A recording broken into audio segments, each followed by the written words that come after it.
안녕하세요. 제 이름은 박정희입니다. 22살에 결혼했고 60이 넘어 다시 나를 돌아보는 삶을 살고 있습니다. 아무도 내게 묻지 않았지만 나는 요즘 매일 나 자신에게 이런 질문을 던집니다. 나는 지금 정말 잘 살고 있는 걸까?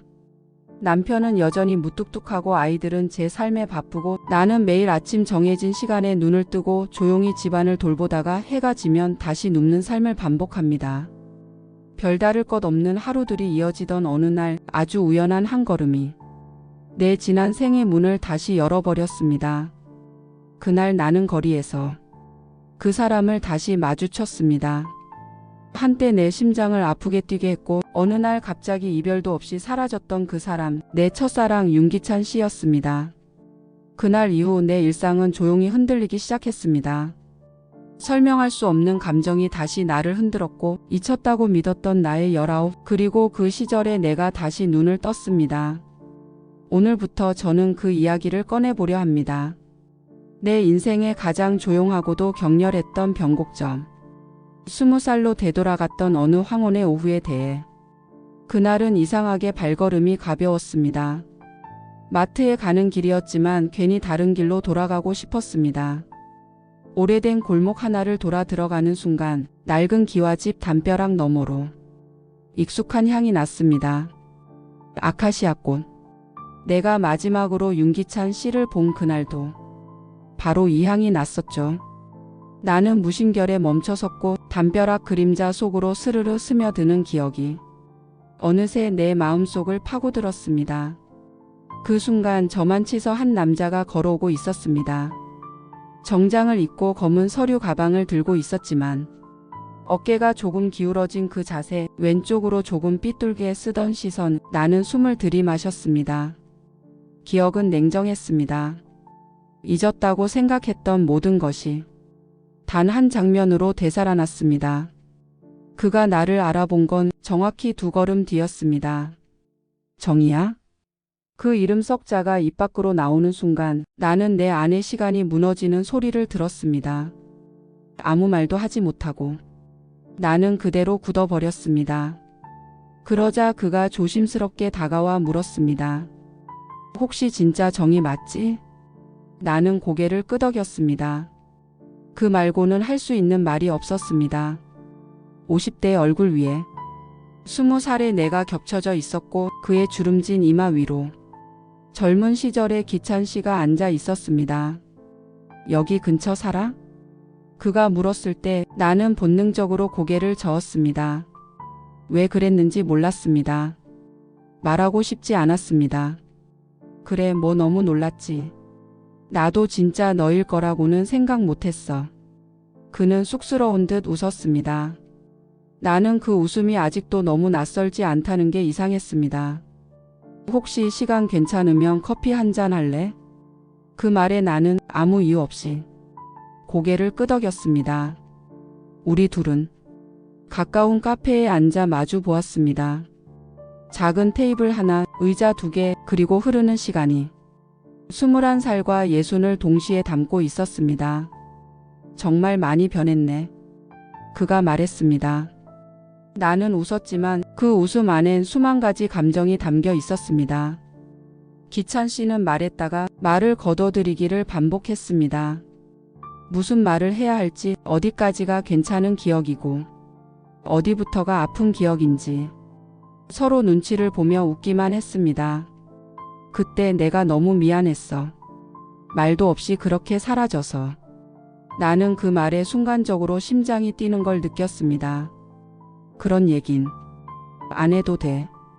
나는 말했지만 사실 듣고 싶었습니다. 그가 왜 떠났는지, 왜 아무 말 없이 그 자리에 없었는지. 그의 눈이 잠시 흔들렸습니다. 그리고는 천천히 잔을 들고 마시며 말했습니다. 그날 난 떠나지 말았어야 했어. 하지만 나도 그땐 어쩔 수 없었어. 어쩔 수 없었다는 말이 가끔은 모든 진심을 가리는 커튼 같다는 걸 나는 그때 깨달았습니다. 그래도 이렇게라도 다시 만나서 나는 참 다행이라고 생각해.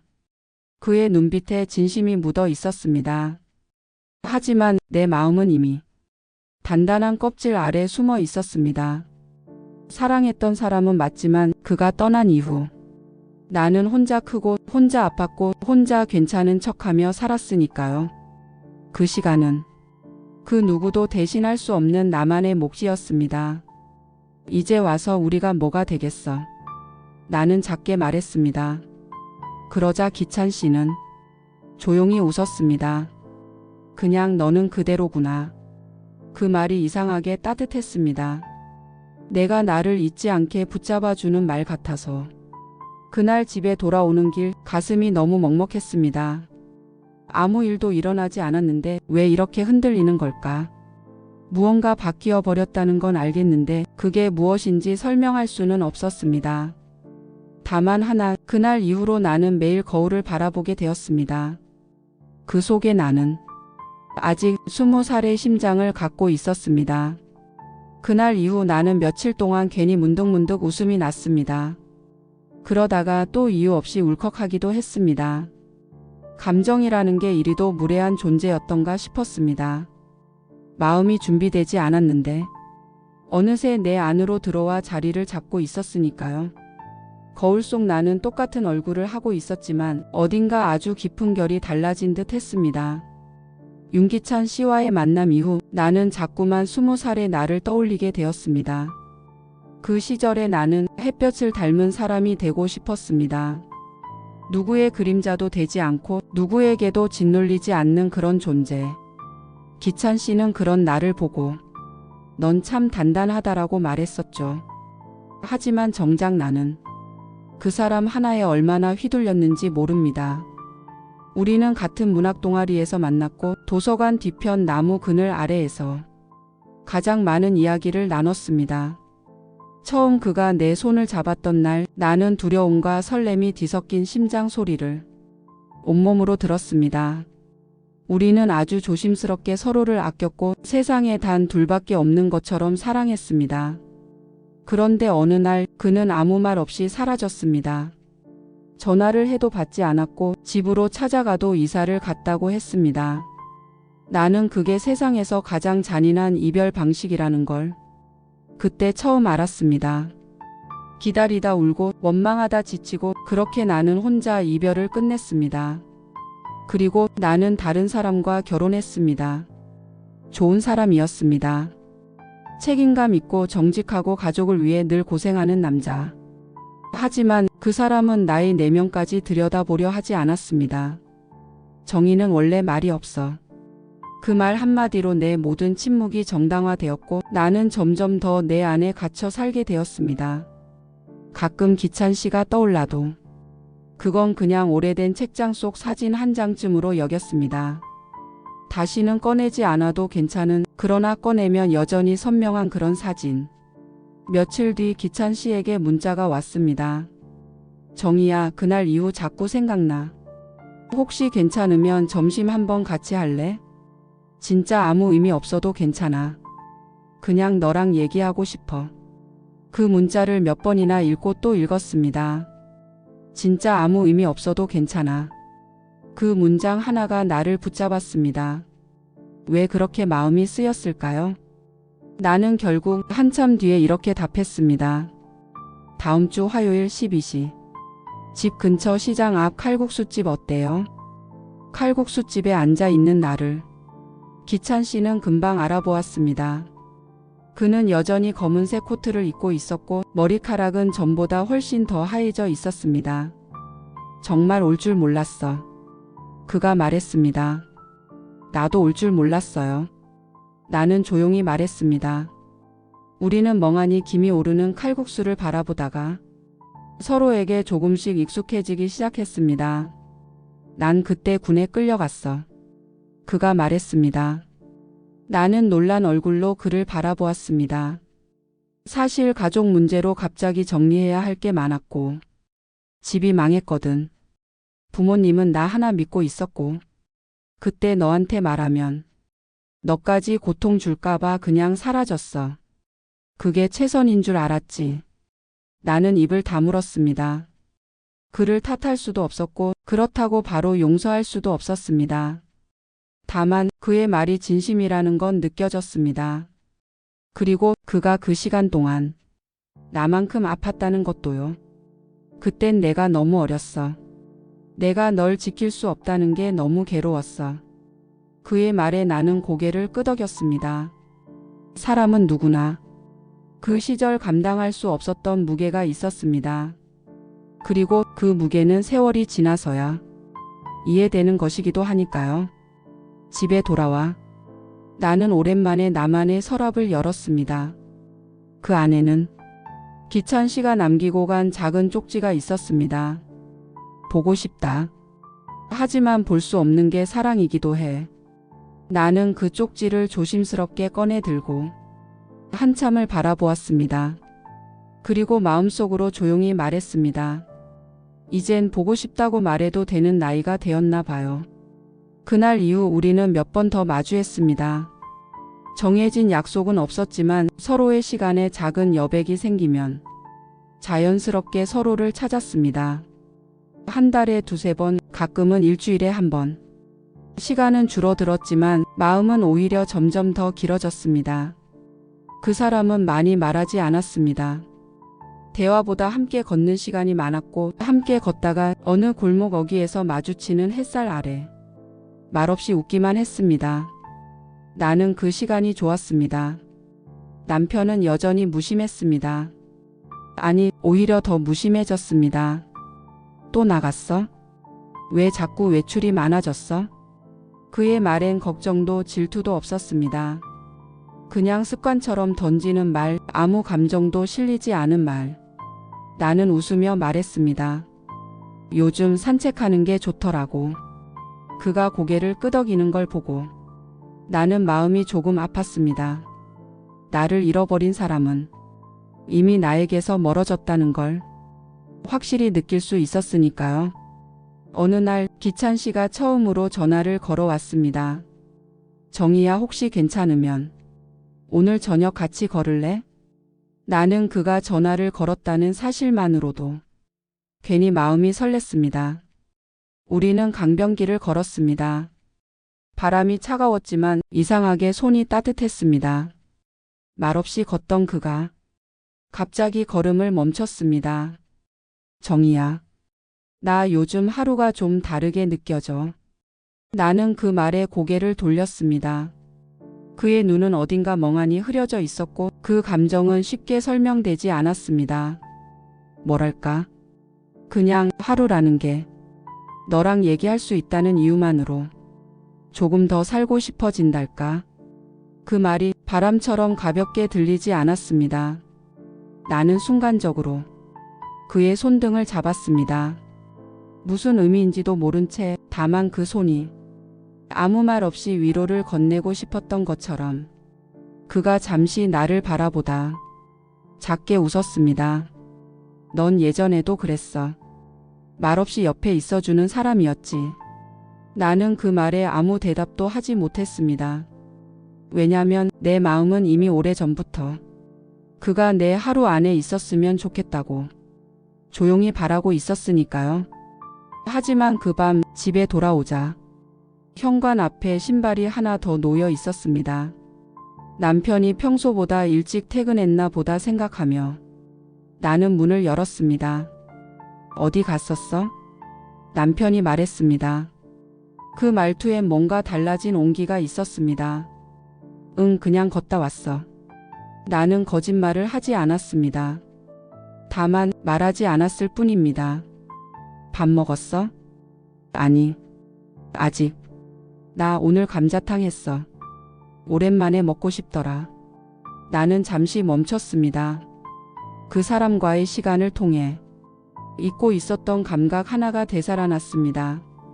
남편이 감자탕을 한다는 건 정말 오랜만의 일이었습니다. 밥상 앞에 앉은 나는 말없이 국물을 떠서 한 입 삼켰습니다. 뜨거운 맛보다 먼 기억이 더 짙게 스며들었습니다. 정희야, 남편이 말했다. 나 요즘 너 얼굴을 잘 못 본 것 같아. 그 말에 나는 숟가락을 잠시 내려놓았습니다. 남편은 내 얼굴을 보며 무겁게 말을 이었습니다. 어떻게 살고 있는지, 너한테 뭐가 좋은 건지. 난 잘 몰라. 그런데 그냥 예전엔 내가 너한테 더 잘했던 것 같아. 나는 그 말에 오히려 눈물이 날 것 같았습니다. 시간은 그렇게 돌고 있었습니다. 남편의 무심함 뒤에도 말하지 못했던 후회가 있었고 나는 다른 사람의 손을 잡으며 내 안의 공허를 들여다보고 있었던 것입니다. 그날 밤 나는 처음으로 남편에게 이런 말을 했습니다. 나도 나를 잘 모르겠어. 그냥 요즘 나도 많이 흔들려. 남편은 아무 말도 하지 않았습니다. 하지만 그의 눈에 고인 침묵이 모든 대답을 대신하고 있었습니다. 우리는 둘 다 서로를 오랫동안 잊고 살았습니다. 아니, 아는 척하지 않으며 버텨온 시간이 너무 많았던 거죠. 다음 날 기찬 씨에게 문자가 왔습니다. 정희야, 혹시 이번 주말엔 시간 괜찮을까? 예전에 너랑 갔던 그 서점 근처에 좋은 카페가 생겼어. 거기 같이 가면 좋을 것 같아서.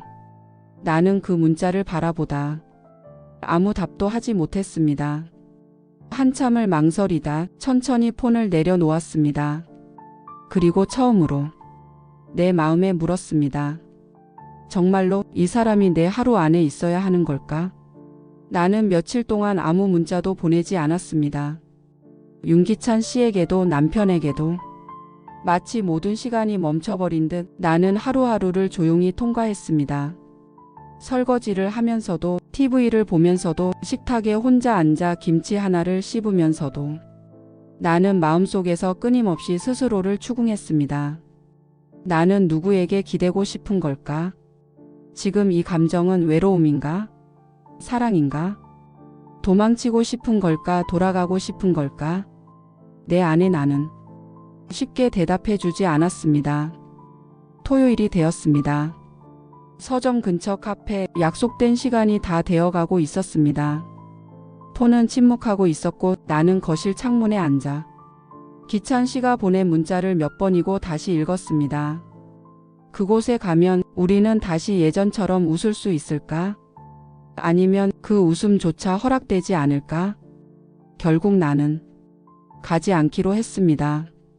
하지만 이상하게도 불안하지 않았습니다. 내가 어떤 결정을 하든 이제는 그 감정이 나를 삼키지 못할 거라는 조용한 확신이 있었습니다. 오후 3시쯤 남편이 조용히 집으로 들어왔습니다. 어디 나갈 데 없었어? 그가 물었습니다. 나는 고개를 저었습니다. 그냥 집에 있고 싶었어. 그는 아무 말도 하지 않았습니다. 식탁에 앉아 묵은지 찌개를 끓였습니다. 오랜만에 같이 밥을 먹었습니다. 밥을 먹는 내내 우리는 말이 없었습니다. 하지만 그 침묵 속에 무언가 조심스러운 이해가 담겨 있었습니다. 숟가락을 내려놓고 남편이 말을 꺼냈습니다. 나 정희가 외롭다는 걸 생각해 본 적 없었어. 나는 그 말을 들으며 속으로 조용히 울고 있었습니다. 너는 원래 잘 참고 항상 묵묵히 버티는 사람이잖아. 그래서 그냥 아무 문제 없다고 생각했어. 나는 입술을 깨물었습니다. 그는 나를 보고 말했습니다. 그게 내가 얼마나 멍청했는지 이제야 좀 알겠더라. 그 말은 용서와도 다르고 변명과도 다른 어딘가 중간쯤에 있는 진심이었습니다. 밤이 되자 윤기찬 씨에게 문자가 왔습니다. 오늘 못 본 거 아쉽지만 괜찮아. 혹시 힘들면 말해줘. 너한텐 아무 요구 안 할게. 그저 정희야. 내가 너 걱정하고 있다는 것만 알아줘. 나는 그 문자를 읽으며 조용히 눈을 감았습니다. 그리고 몇 초 후 문자 하나를 보냈습니다. 기찬 씨 고마워요. 당분간 나 조금 혼자 생각하고 싶어요. 지금 내 마음이 어디에 닿아 있는지 잘 모르겠어서요.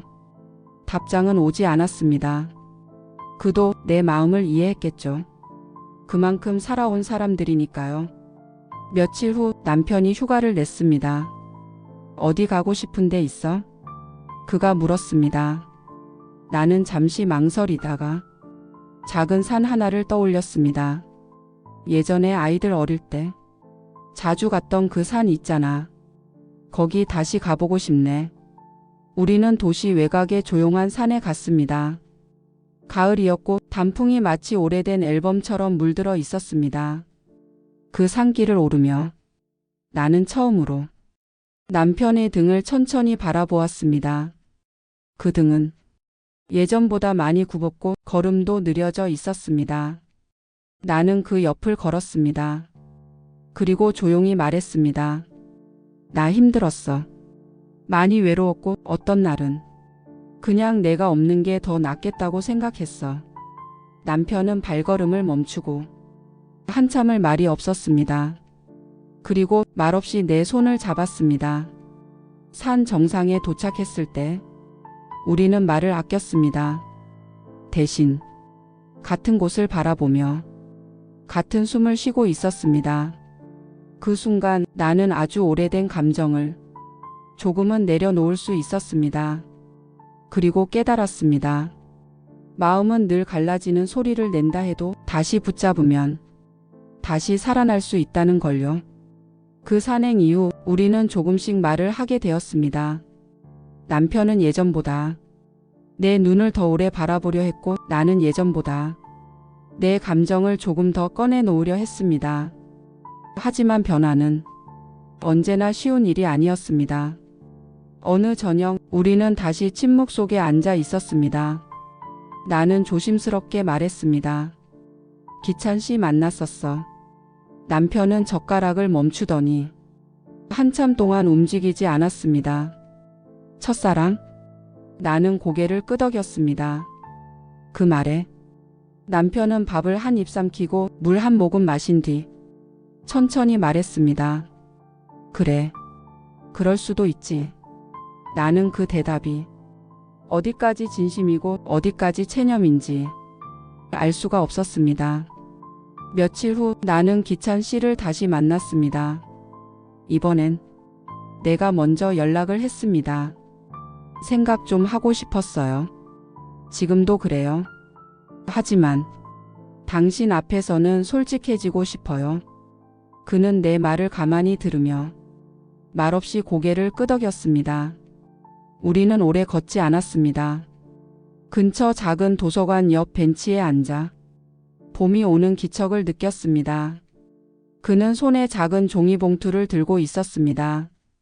이거 너 어릴 때 좋아하던 간식 기억나? 편의점에서 우연히 보고 괜히 내 생각이 나서 나는 웃었습니다. 그리고 그 웃음이 왜 그렇게도 아프게 느껴졌는지 그때는 몰랐습니다. 기찬 씨, 응? 우리는 그냥 여기까지일지도 몰라요. 그는 내 말을 듣고 잠시 시선을 아래로 내렸습니다. 나도 그런 생각 해봤어. 다시 시작하기엔 너무 많은 계절을 지나왔고 서로가 감당해야 할 삶이 이미 너무 커져 버렸잖아. 그 말이 지극히 현실적이라는 걸 서로 알고 있었습니다. 하지만 그 말이 사랑이 아니라고 말하는 건 아니었습니다. 그저 사랑이라는 단어로도 설명되지 않는 감정들이 세상에는 있다는 걸 우리는 알게 되었을 뿐이었습니다. 그날 밤 나는 남편에게 말했습니다. 기찬 씨랑은 다시 만나지 않기로 했어. 남편은 묻지 않았습니다. 그래.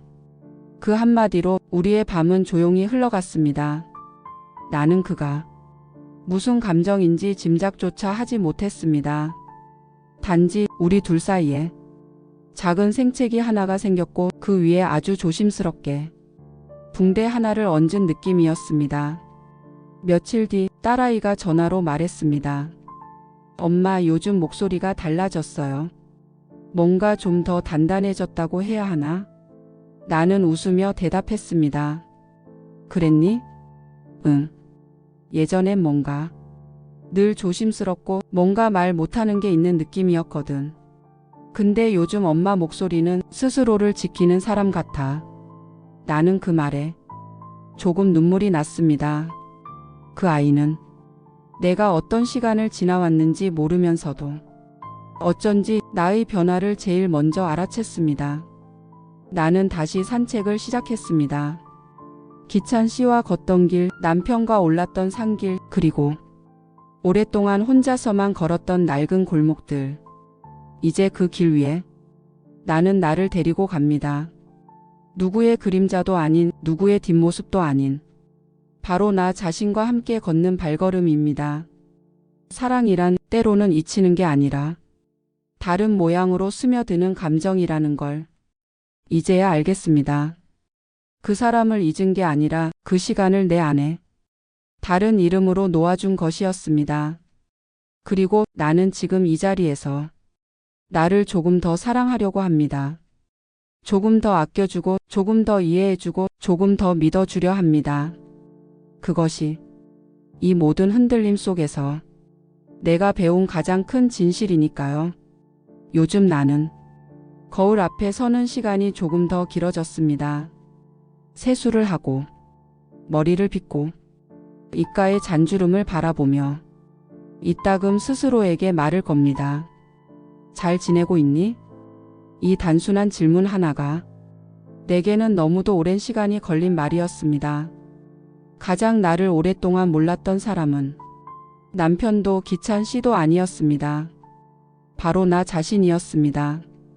나는 그동안 너무도 오래 내 속을 외면하고 살았습니다. 괜찮다는 말을 마음보다 먼저 입에 올렸고 참아야 한다는 말로 내 감정을 짓눌렀고 이만하면 됐지라는 습관으로 내 삶의 가능성을 스스로 줄여왔습니다. 최근엔 남편과 함께 저녁을 준비합니다. 아직 어색한 주방의 동선, 양파를 자르다 자꾸 울컥하는 남편, 후추인지 계피인지 헷갈리는 그의 손놀림이 나를 웃게 합니다. 나 이거 어렸을 땐 잘했는데. 남편은 머쓱하게 말합니다. 당신도 젊을 땐 감자탕 끓였잖아. 내가 웃으며 말하면 그는 뭔가 생각나는 듯 고개를 끄덕입니다. 그 시간이 우리 부부가 다시 시작하는 방식인 것 같습니다. 사랑이란 결국 말보다는 함께 만든 국물 한 숟가락에 담기기도 하니까요. 며칠 전엔 기찬 씨로부터 편지가 도착했습니다. 손으로 꾹꾹 눌러 쓴 글씨, 조심스럽고도 단정한 문장들. 내용은 단순했습니다. 정희야, 지금 너와 나는 각자의 자리를 지키는 게 서로에게 더 진실한 일이라는 걸 알아. 그래도 내가 내 인생에 다시 나타나 준 것만으로도 나는 충분히 위로받았어. 내 안에 오래된 그늘이 너로 인해 조금은 따뜻해졌거든. 살면서 그런 기적 같은 순간이 몇 번이나 있을까? 그러니까 그 기억만으로도 나는 괜찮아. 편지를 읽고 나는 오래도록 눈을 감고 있었습니다. 슬프거나 아프지 않았습니다. 그저 따뜻했습니다. 정말로 그 말 그대로였습니다. 기적 같은 순간 우리는 그런 시간을 서로에게 선물한 거였습니다. 나는 지금 아침마다 공원길을 걷습니다. 나뭇가지 사이로 햇살이 스며들고 바람이 목덜미를 스치고 새소리가 가슴을 건드립니다. 그 모든 순간에 나는 나와 함께 있습니다.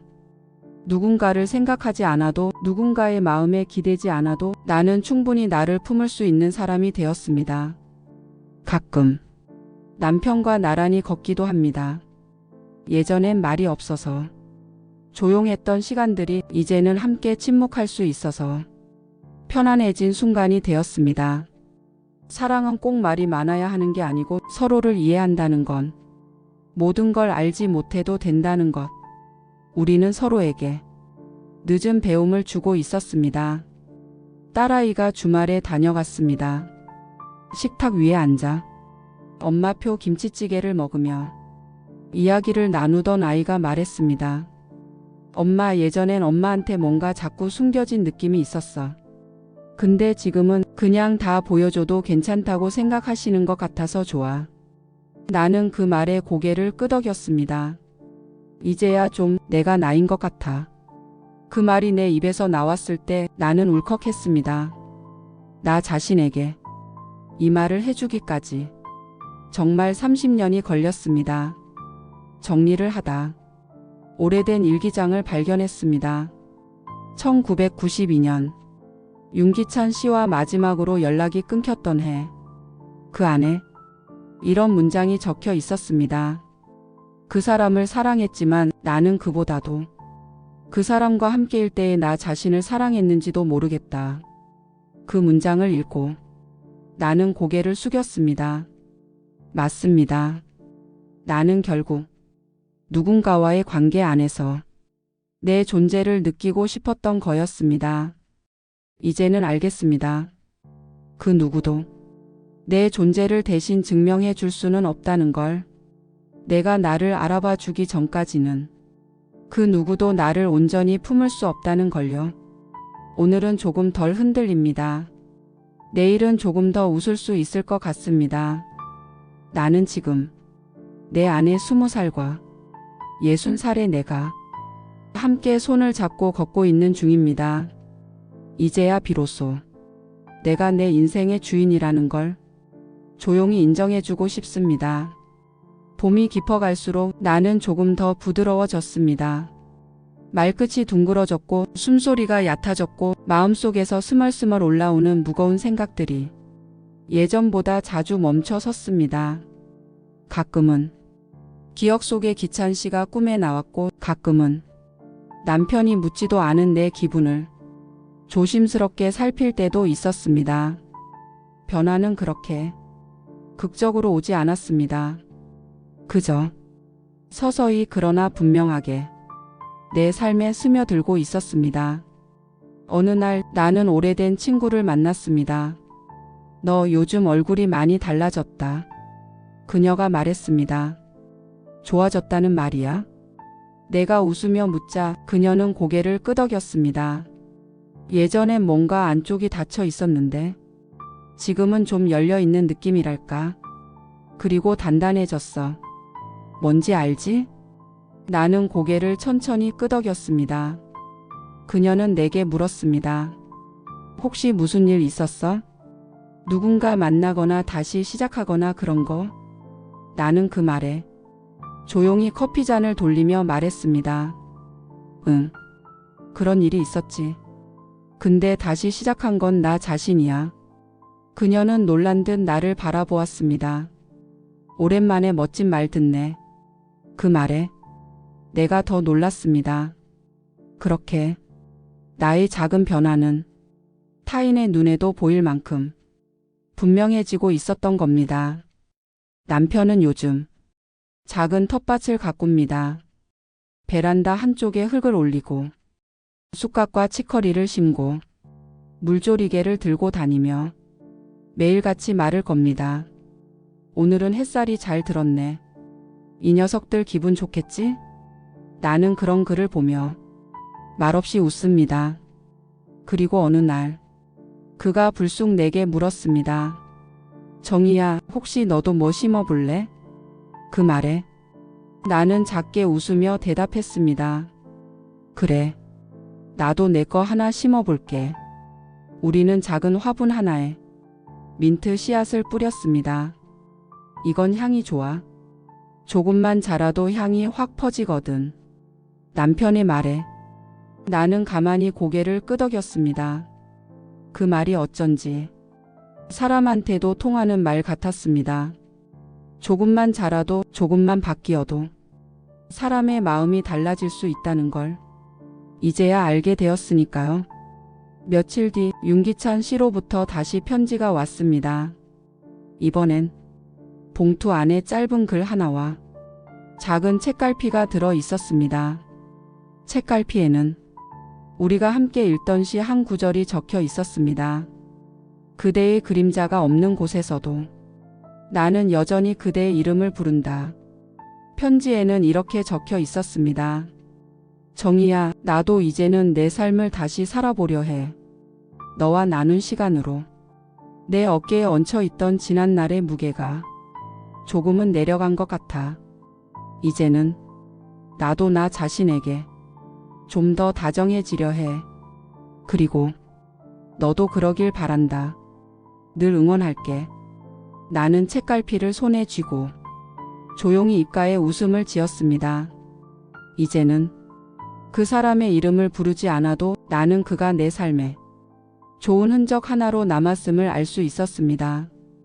사람과 사람 사이의 연결은 꼭 관계로 이어지지 않아도 그 자체로 의미가 된다는 걸 우리는 배운 것입니다. 그날 밤 민트 잎이 아주 작게 돋아났습니다.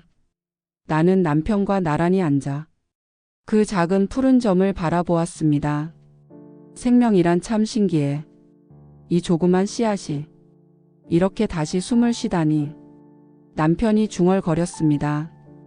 나는 그 말에 조용히 속으로 대답했습니다. 그래요. 우리도 지금 다시 숨쉬고 있는 거예요. 무너지지 않은 마음은 다시 살아날 수 있습니다. 그리고 서로의 삶을 바라보며 그 마음을 조심스럽게 키워가는 건 그게 우리가 할 수 있는 가장 아름다운 시작이라는 걸 이제 나는 믿습니다. 어느 봄날 나는 남편과 함께 동네 문화센터에서 부부 커뮤니케이션 강좌라는 것을 들었습니다. 사실 처음엔 웃음이 났습니다. 우리가 지금 와서 뭘 더 알아간다는 건지, 이제 와서 말하는 방법을 배운다는 게 무슨 의미인지. 하지만 첫 강의가 끝나고 돌아오는 길에 남편이 문득 이렇게 말했습니다. 정희야, 내가 그동안 당신 얘기를 제일 마지막으로 들었다는 걸 알겠더라. 나는 그 말에 그저 고개만 끄덕였습니다. 그 말은 그 어떤 사과보다 묵직했고 그 어떤 고백보다 따뜻했습니다. 우리는 매주 강의가 있는 날이면 작은 시장 골목에 들렀습니다.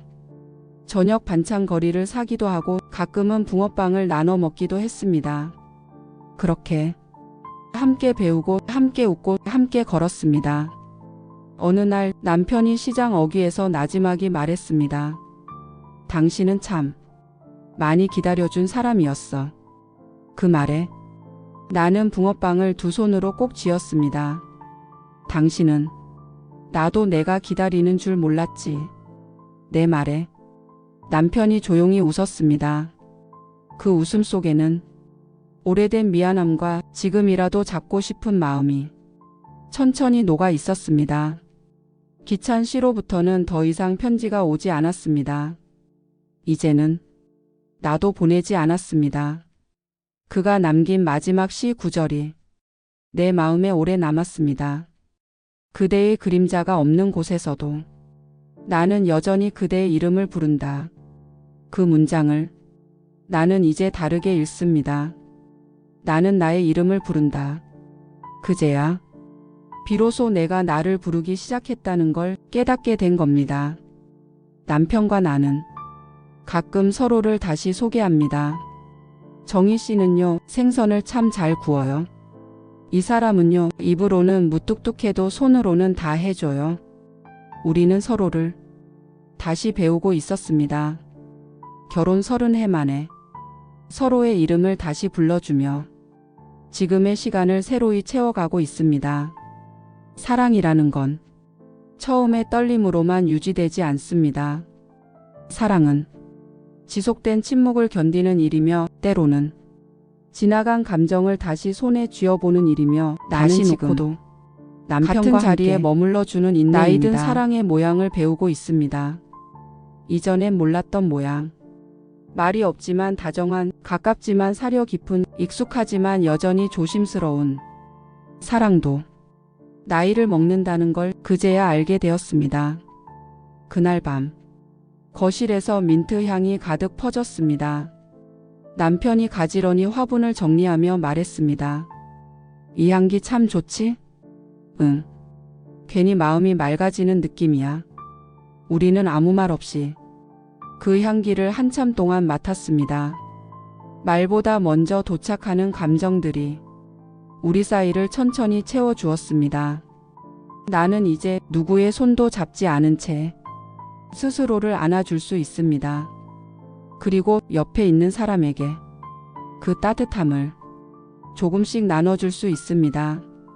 그게 내가 배운 가장 늦은 사랑의 모양이자 가장 오래가는 사랑의 방식이라는 걸 이제는 알 것 같습니다. 요즘 나는 자주 노트를 꺼냅니다. 말로는 잘 꺼내지 못했던 마음들을 조용히 종이 위에 적습니다. 오늘 남편이 김치찌개에 설탕을 넣었다. 예전 같았으면 속으로 투덜댔겠지만 이젠 그 손끝이 고맙다. 민트는 많이 자랐다. 그 잎을 뜯어 차를 우려 마셨다. 쓴맛이 났지만 그 쓴맛이 좋아졌다. 글을 쓰면서 나는 나를 이해하게 되었고 내 곁의 사람도 조금은 다정하게 보게 되었습니다. 어느 날 남편이 말했습니다. 정희야, 내가 이 나이에 이렇게까지 다시 바뀔 줄 몰랐어. 나는 그의 말이 누구보다 진심이라는 걸 느낄 수 있었습니다. 나도 그래. 변화는 젊을 때만 오는 줄 알았어. 근데 아니더라. 마음이 움직이는 건 언제든 가능한 일이더라. 우리의 대화는 조용하지만 따뜻했습니다. 한때는 서로를 이해하기 위한 말이 아니라 이기기 위한 말만 하던 시절이 있었습니다. 그 시절의 침묵은 폭풍 같았고 그 시절의 대화는 서로를 상하게 했습니다. 하지만 지금은 우리는 서로의 삶을 다시 읽는 중입니다. 남편이 내게 물었습니다. 기찬 씨, 그 사람 아직 생각나? 나는 망설이지 않았습니다. 응. 가끔은 생각나. 근데 그게 그 사람이라기보다 그 시절의 나인 것 같아. 그 말에 남편은 말없이 고개를 끄덕였습니다. 나도 요즘은 내 젊은 날이 자주 생각나. 그땐 왜 그렇게 아둔했을까 싶어. 나는 웃었습니다. 우리가 그때 조금만 덜 바빴더라면, 조금만 더 솔직했더라면, 지금보다 더 빨리 이해할 수 있었을까? 모르지. 하지만 그땐 그럴 수 없었을 거야. 우린 그 시절을 견뎌야 지금 여기에 있으니까. 남편의 그 말에 나는 가만히 그의 손을 잡았습니다. 예전에는 잘 잡지 않던 손. 하지만 지금은 서로의 체온이 익숙하고 그 온기가 믿음이 된 손. 딸아이가 손자를 데리고 집에 왔습니다. 3살 된 아이는 우리 집 구석구석을 뛰어다녔고 남편은 민트 화분을 보여주며 말했습니다. 이게 할아버지랑 할머니가 매일 물 주고 키우는 거야. 이름은 민트야. 손자가 말했습니다. 이파리 냄새 맡아도 돼? 그럼. 근데 살살. 이건 소중한 거니까. 나는 그 장면을 보며 가슴이 먹먹해졌습니다. 누군가를 조심스럽게 키워가는 일이란 결국 사랑의 또 다른 이름이라는 걸 그 작은 장면에서 깨달았습니다. 밤이 되고 딸이 아이를 재우며 말했습니다. 엄마, 예전엔 집에 오면 뭔가 조심스러웠는데 요즘은 따뜻해요. 뭔가 엄마가 많이 달라진 느낌이에요. 나는 말했습니다. 나 요즘 매일 연습해. 어떻게 웃는지, 어떻게 말하는지, 어떻게 나를 안아주는지를. 그 말에 딸은 내 손을 잡고 말했습니다. 엄마가 엄마 자신을 챙기니까 이제야 진짜 엄마 같아요. 그 말이 참 오래도록 남았습니다. 나는 이제야 딸에게도 남편에게도 그리고 나 자신에게도 조금은 온전한 나로 서게 된 것 같았습니다. 가끔은 지금도 문득 기찬 씨가 생각납니다. 하지만 그건 그리움이 아니라 감사에 가까운 마음입니다. 그가 있었기에 내가 내 안을 다시 들여다볼 수 있었고 그 덕분에 지금의 나를 다시 살아낼 수 있었으니까요. 밤이 깊어지고 남편은 조용히 불을 끕니다. 그의 손이 내 어깨에 조심스레 얹힙니다. 예전 같았으면 잠든 척하며 피했을 그 손길이 지금은 위로처럼 다가옵니다. 서로에게 다시 배우고 다시 만지고 다시 시작하는 중입니다. 그리고 우리는 그 과정을 두려워하지 않게 되었습니다. 창밖으로 비가 내립니다. 여름의 문턱에 선 이 계절 흙냄새가 코끝에 스미고 창문을 타고 흐르는 물방울이 마치 지나온 내 시간처럼 느껴집니다. 나는 소파에 앉아 찻잔을 들고 그 안에 담긴 민트 향을 깊게 들이마십니다. 그 향기 속에는 기억과 후회와 감사와 다짐이 함께 섞여 있습니다. 윤기찬 씨로부터 마지막 연락이 온 건 2달 전이었습니다. 잘 지내지? 나는 요즘 바쁘게 살고 있어.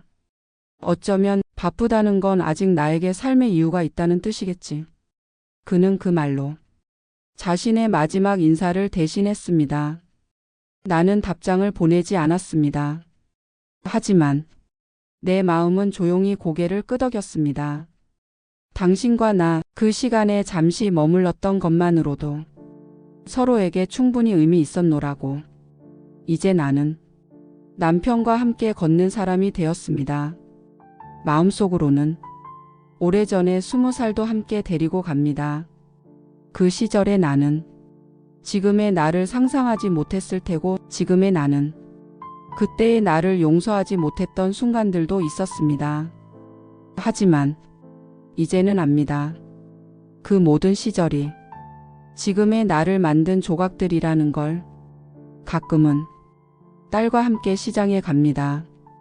그녀는 장을 보고 나는 붕어빵을 사고 손주는 내 치맛자락을 붙들고 제잘됩니다. 그 순간마다 나는 느낍니다. 내가 살아남은 게 아니라 살아냈다는 걸. 버티는 게 아니라 견디면서 그 안에서도 사랑을 배우며 나를 키워왔다는 걸. 밤이 되면 나는 침대에 누워 스스로에게 인사를 건넵니다. 오늘도 잘 살았어. 아주 잘 견뎌냈어. 이제는 그 말이 거짓말처럼 느껴지지 않습니다. 내가 나를 믿기 시작했기 때문입니다. 누군가의 아내이기 이전에, 누군가의 엄마이기 이전에 나는 그저 나로서 존재할 수 있다는 것. 그게 얼마나 고요하고 강한 일인지 이제는 압니다. 한때 나는 사랑을 증명받고 싶었습니다. 그 사랑이 내 존재를 지탱해 줄 거라고 믿었으니까요. 하지만 지금은 사랑은 증명하는 것이 아니라 조용히 살아내는 것임을 압니다. 말 대신 행동으로, 기억 대신 태도로 내 곁에 있는 사람을 천천히 품으며 지켜내는 것. 그게 어쩌면 가장 오래 남는 사랑의 방식이겠지요. 어느 봄날 20살의 내가 문득 내 꿈에 찾아왔습니다.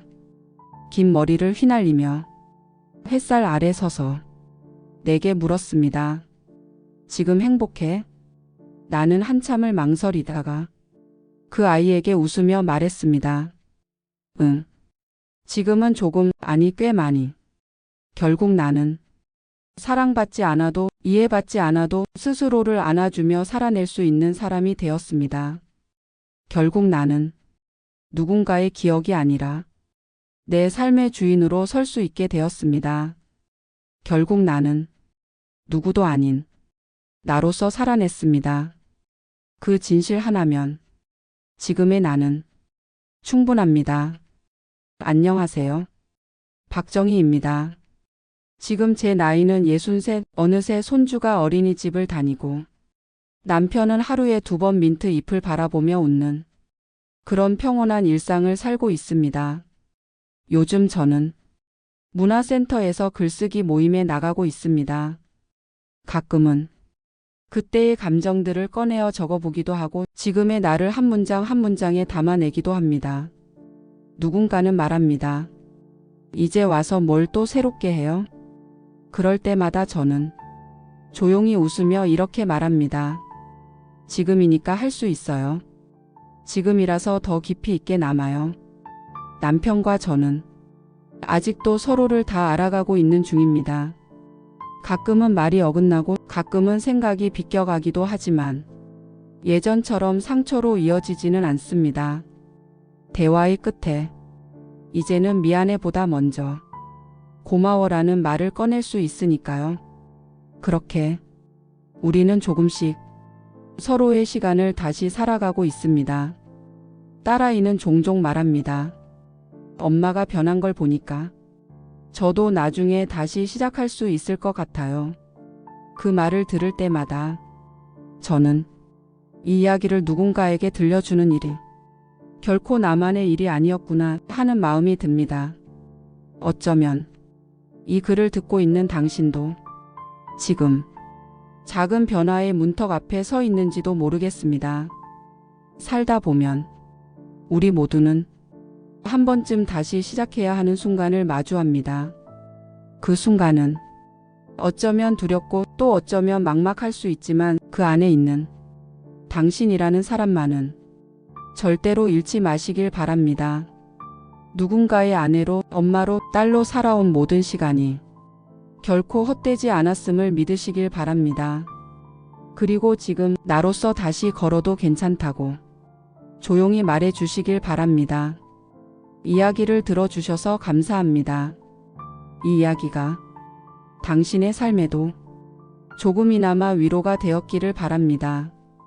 우리 모두는 각자의 방식으로 삶을 견디며 사랑을 배우고 다시 살아내고 있으니까요. 언젠가 당신의 삶도 이처럼 단단하게 빛나기를 바라며 오늘도 조용히 응원합니다. 건강하세요. 당신의 하루도 평안하시길 바랍니다.